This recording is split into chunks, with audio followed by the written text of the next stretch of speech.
These things. You're going to hear some things you've never heard before. I will give you 7 of his buzzwords in the course of this presentation so that you can know how to try to begin to interpret what these people are saying. Remember, Hollywood is their perversion and the national media is their mouthpiece. And if you know what they're saying and know how to interpret what they're saying, you will know what they're going to do. Now, let me show you an example in just a few moments of some of their buzzwords. And they were, you may remember that we had a hurricane entitled Katrina that went through New Orleans. Just 2 weeks prior. Now, you go back and look this up for yourself. You can find it on your computer. I have. 2 weeks before Katrina, the hurricane, came through New Orleans, the elite had prepared weeks in advance, because you don't make a movie overnight. It takes weeks and months to make a movie. They had written the text for it. They had prepared a movie that showed nationwide, over the news media, showed in many movie houses. It was entitled Oil Storm. That's right. Some will remember it. In just a moment, I want to show you a clip from Oil Storm. We'll actually have it in this DVD. But it was 2 weeks to the day before Katrina hit that Oil Storm came out and was shown over the national media. It depicted everything that Katrina would do. The oil platforms out in the Gulf that would have a problem.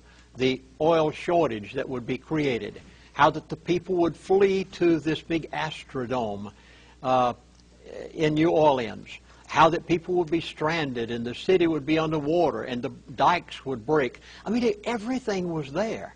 Now, they called it something else. They didn't call it Katrina. They called it by another name. The people went by other names, the players in the movie. But basically, they showed everything that they were going to do, and they showed it 2 weeks exactly before Katrina took place. Now, how did they know this? You must. I think you probably recognize this one. Angels don't play this hard. Before you go there, let me add one more thing. Yes, I have checked out Oil Storm. Yes, I am familiar with it. What you're saying is right on. And the objective of the hurricane hitting New Orleans was to raise the price of raise the price of a gallon of gasoline to above $3 a gallon.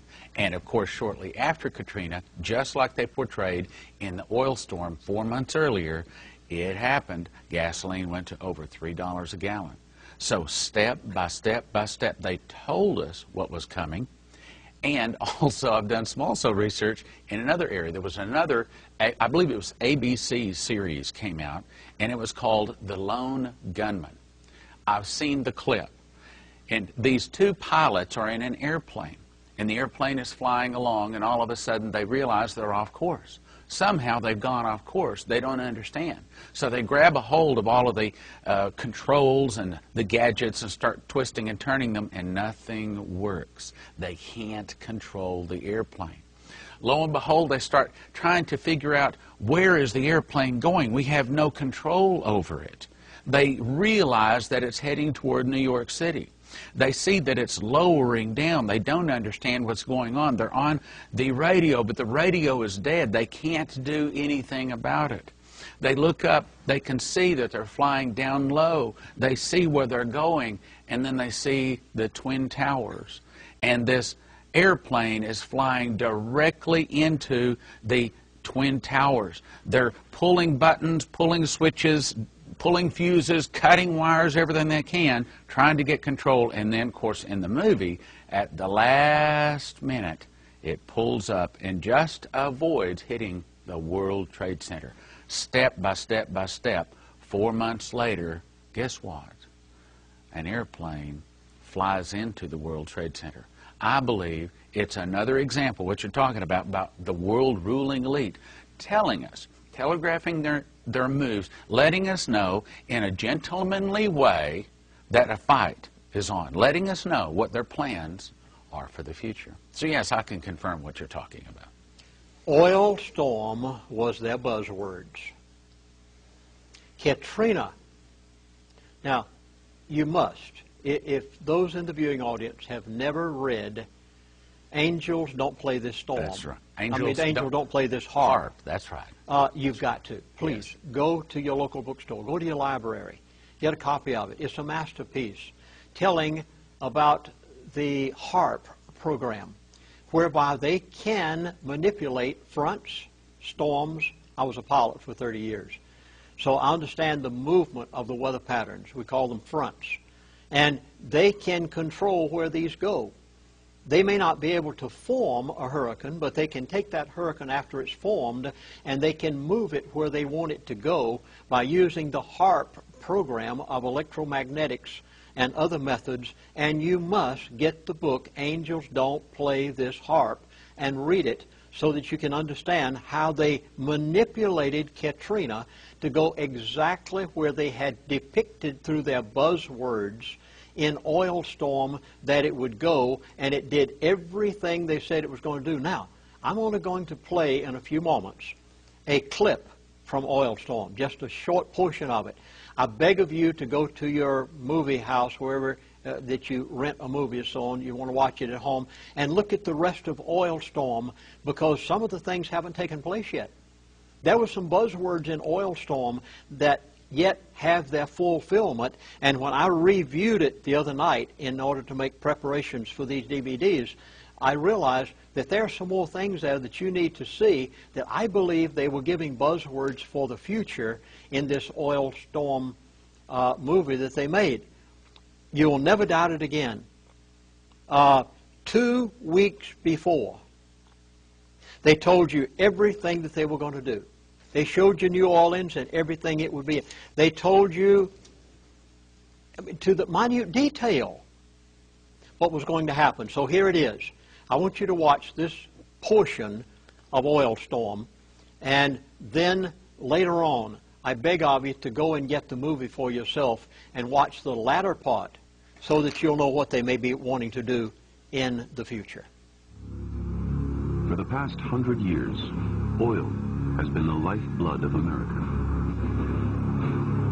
But in September 2005, a hurricane blew into the Gulf of Mexico that severed the supply of oil to the nation. This is a massive, everything we do every single day. And here came Julia. And all she was doing was just blowing wind. Devastating scenes are being reported in hurricane-stricken New Orleans. The loop pipeline that carries 1 million barrels of oil into America a day had been severed. Hurricane Julia unleashed a chain of events that would change America forever.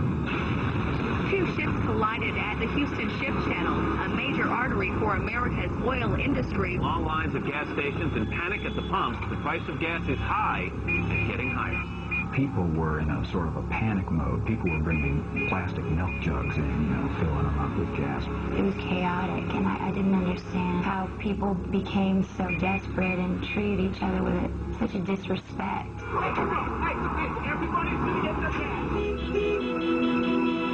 Americans didn't realize how fragile their existence was. Oil, the black gold of our national economy that had powered our economy, had become an Achilles heel. Disaster followed disaster as the house of cards America was built on collapsed. There's only one country that you can look to for help. That's Saudi Arabia. Normally we get 2 million barrels of oil a day from Saudis, and now we wanted 3 million. Any last words for the party soldiers? This country was made great by people serving this country. We need to protect our concerns, and our major concern was a cheap source of oil. Oil hit a new record price of $153 a barrel today following the blast at Ras Tanura. It has never been that high. The trucking industry is under tremendous further blow to workers in the meat industry, shutting down with the loss of 6,000 jobs. The government decided that the smart way to pay for the troops in Saudi Arabia was to cut the farm aid.